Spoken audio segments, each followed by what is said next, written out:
Bonjour tout le monde et bienvenue dans cette vidéo. Alors aujourd'hui, j'aimerais bien vous partager des nuances dans le travail entre les hommes et les femmes basées sur la psychologie. Et n'ayons pas peur, s'il vous plaît, parce que ça peut vous beaucoup aider dans le travail quotidien, dans la vie professionnelle et pourquoi pas dans la vie personnelle. Et alors, j'ai hâte de vous partager tout.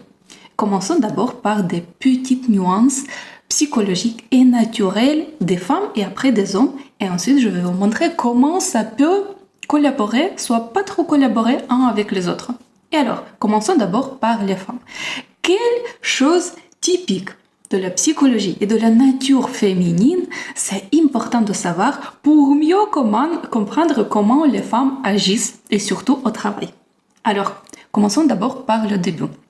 Je vais vous donner la base que moi je trouve que c'est important de la savoir et faire attention à ça. D'abord, qu'est-ce que les femmes aiment?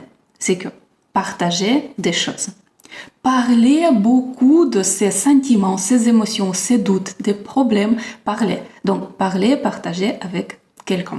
Autre chose, elle aime beaucoup aider aux autres. C'est comme si on peut dire la mère Thérèse. Vous voyez, ça vient de l'historique, ça vient de la nature des femmes. C'est vraiment naturel pour nous de chercher à aider à quelqu'un. On aime aider aux autres. Troisième chose, qu'est-ce que les femmes aiment? C'est discuter.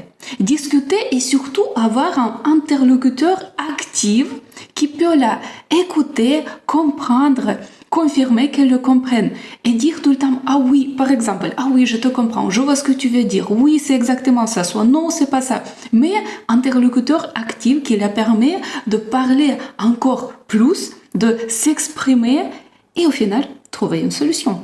Et c'est ça que les femmes aiment, trouver des solutions toutes seules. Comment ils font? C'est à travers de ces discussions. Quand une femme parle, c'est pas qu'elle demande une solution à quelqu'un. Elle cherche plutôt une solution toute seule à travers de ses paroles. C'est ça que on oublie très souvent, que des femmes s'énervent quand quelqu'un leur propose tout de suite une solution sur quelque chose sans laisser la parler et terminer ce qu'elle voulait dire. C'est ça le plus important. Notez ça. Les femmes aiment trouver des solutions et elles trouvent des solutions toutes seules à travers de ces paroles. Autre chose, c'est que les femmes, elles aiment être dans le groupe, avec les autres.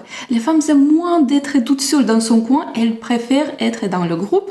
Et la dernière chose, c'est que les femmes aiment être impliquées dans quelque chose, dans la collaboration, dans la communication, dans le travail, dans le groupe, impliquées dans quelque chose. On aime beaucoup ça. Maintenant, imaginons une situation dans l'équipe dans laquelle il y a plupart des femmes, soit il y a que des femmes. Si au moins une a des questions, soit des doutes, et elle commence à me parler, vous savez quoi? Les autres femmes viennent pour la répondre. Pourquoi? Tout simplement parce que les femmes reconnaissent des besoins des autres femmes. On sait que si elle a besoin de parler, donc on va l'écouter, on va écouter avec l'écoute active, on va participer parce qu'on aime beaucoup être impliqué, on aime beaucoup être dans le groupe. De là, on aime beaucoup aider aux autres et quand on écoute une autre femme, c'est qu'on l'aide pour trouver une solution. Et c'est comme ça que les femmes sont, si je peux dire comme ça, elles sont efficaces en travaillant avec les autres femmes dans le sens que on sait les besoins une des autres, naturellement on sait répondre à ces besoins. Maintenant, parlons un tout petit peu des nuances psychologiques et naturelles des hommes. Je vais vous lister aussi ce que je trouve intéressant et important, mais après, bien évidemment, vous pouvez choisir et chercher les autres nuances. Alors, commençons par le début. Qu'est-ce qu'ils aiment, les hommes? Ils aiment être tranquilles, pas être dérangés, dans son coin, travailler tranquillement. Autre chose, les hommes aiment être dans le calme, sans avoir le stress. Travailler tranquillement, au calme, en enlevant tous les stress et tous les éléments qui peuvent leur stresser. Autre chose, les hommes aiment moins discuter et plus faire. Moins de paroles, plus d'action. C'est complètement naturel pour les hommes. Autre chose, ils aiment l'approche logique. C'est comme question-réponse.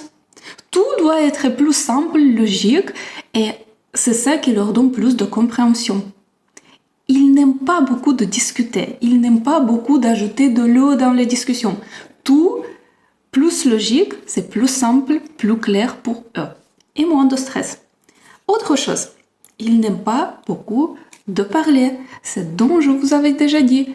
Ils aiment plus des actions que des paroles. Moins de paroles, plus d'actions. Et autre chose, les hommes aiment beaucoup rester dans leur coin, ne pas déranger, n'avoir pas beaucoup de bruit, ne soient pas stressés, juste rester dans leur coin et travailler tranquillement. Maintenant, imaginons une situation dans laquelle il y a l'équipe sur le groupe que des hommes qui travaillent ensemble. Chacun va travailler dans son coin. Ils vont se réunir que quand ils ont des questions.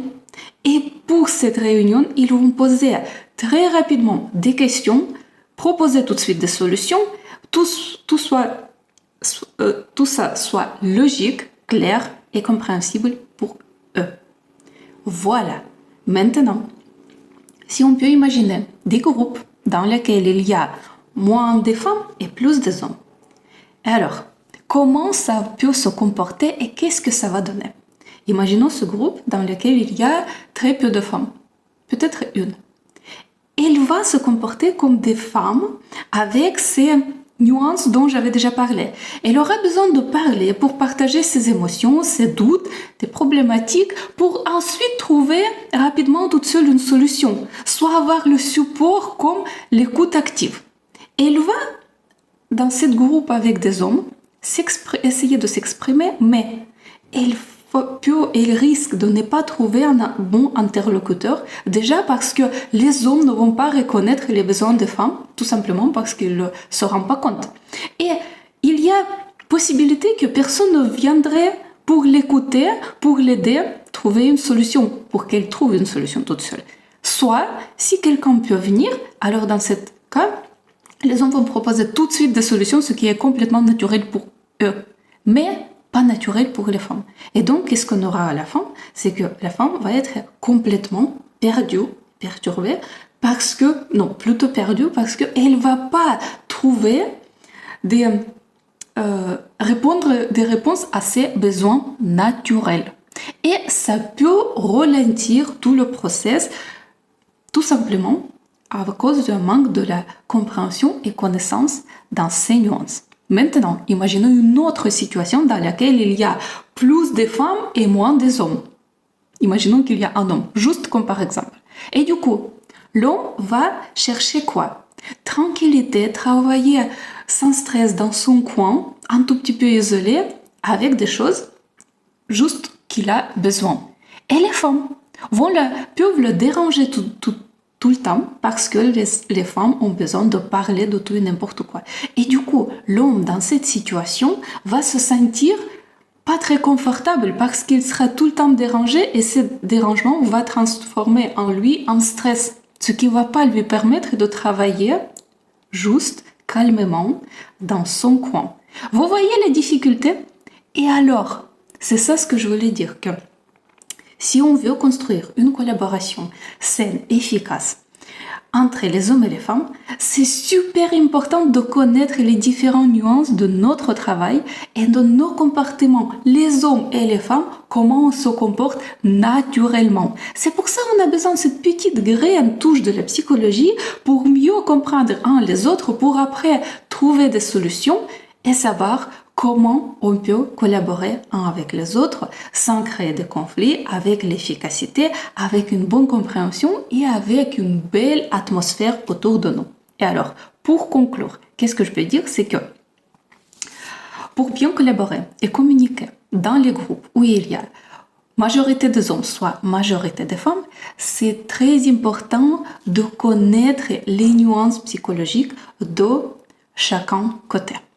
Ensuite, en connaissant ces nuances et en pouvoir les remarquer, ça va nous permettre de bien agir et faire ce qu'on a besoin de faire pour construire notre collaboration et notre communication. Et alors, pour les connaître ces nuances et pour pouvoir après les reconnaître et impliquer, c'est pour cette raison que je prépare cette vidéo pour vous partager mon expérience mes connaissances et mes pensées. Alors, c'est que mon expérience que je vous partage ici, avec mes connaissances, c'est mon propre point de vue. Bien évidemment que vous pouvez trouver autre chose sur Internet, plus d'informations, plus de ressources sur ce sujet.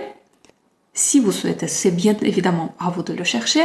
Moi, je vous partage que mon image du monde, ma visibilité, mon vision, et j'espère que ça peut aider à quelqu'un. Merci beaucoup pour votre attention.